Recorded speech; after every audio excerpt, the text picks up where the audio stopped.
Well, hey there. Welcome to Prog Monster. My name is Murph, and I am the host of this show. A show that's dedicated to progressive rock, hard rock, heavy metal, and other forms of rock music. So, today it's my strange Fascinations. This is episode number 15, featuring John Anderson. I did have several John Anderson albums. Animation, Song of Seven, there's a couple other ones I had too, but I had them all in album form, and of course, as many of you already know, my sister has a vast collection of vinyl records. However, I haven't replaced any of them on CD, but I did run into this one day, and this is a great album. But anyways, I wanted to give a prop for John Anderson's, and that's the only one I had other than go to Yes, which I didn't really want to do. So, John Anderson has had a rather lengthy music influence on me. I would like to say it's his vocals that kind of led me to Yes in particular, but into progressive rock as well. Up until the point that I discovered Yes and John Anderson's voice, the only progressive rock elements in my life had been a few songs here and there from Queen, a few songs here and there from Styx, and Rush, of course. But at that point in time, I wasn't big into Rush. I had heard their Tire Fly By Night and a couple of other tracks on the radio, but John Anderson was the guy that I heard his stuff on the radio. I was like, well, I got to get into that band. The only ironic part is that the first album that I owned by Yes was Drama, in which he wasn't singing. It was the first time he hadn't sing, but I didn't know that till I bought the album. And then I went back and started collecting the stuff. And some of my favorite progressive rock songs are with him on the lead vocal part. He has such an eloquent voice.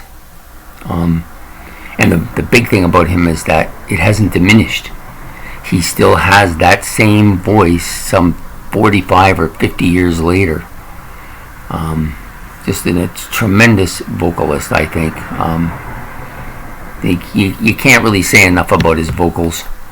I discovered through Yes, of course, I discovered his discography, his own discography, which has the same vocals and everything, of course, but the music's a little bit different. It's a little bit more toned down, not as bombast, not as progressive, but there are some progressive elements in that. He also has this knack, and people have stated it before, where, like on Circus of Heaven and Wondrous Dreams, and then again on some of his stuff on his own album, and then even at the Rock and Roll Hall of Fame, he tends to be a little bit emotional and this, like, almost, I don't know what you call that kind of stuff, where he's just like very loving, like he's just like all that, and more. Yet I know that isn't the case. Like, I know that he's a very positive guy, but at the same time, I think he's very controlling too, because this is the reason why he's not in Yes anymore. I think he's just wants it his way, because he knows better. And I don't want that. He may and actually indeed know better, but the other guys didn't want to go that way, so he's gone from the band, which is unfortunate, because I think he's a tremendous vocalist, cannot be replaced. John Davidson's a great vocalist too. I like his voice. Not entirely different from John Anderson, but it isn't John Anderson.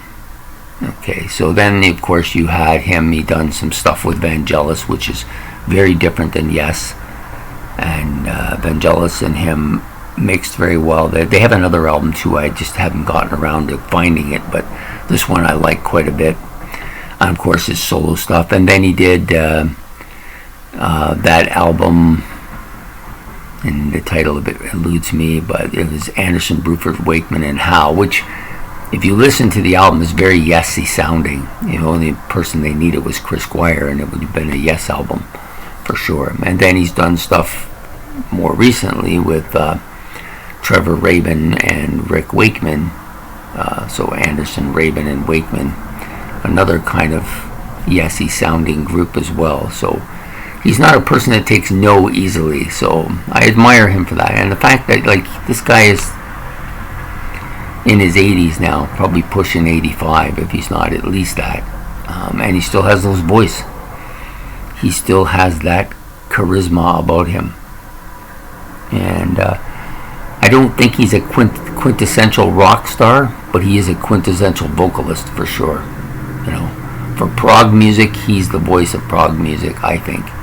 You know, he's the voice that comes to mind when I'm thinking about progressive rock. John Anderson's voice is the one that comes to mind.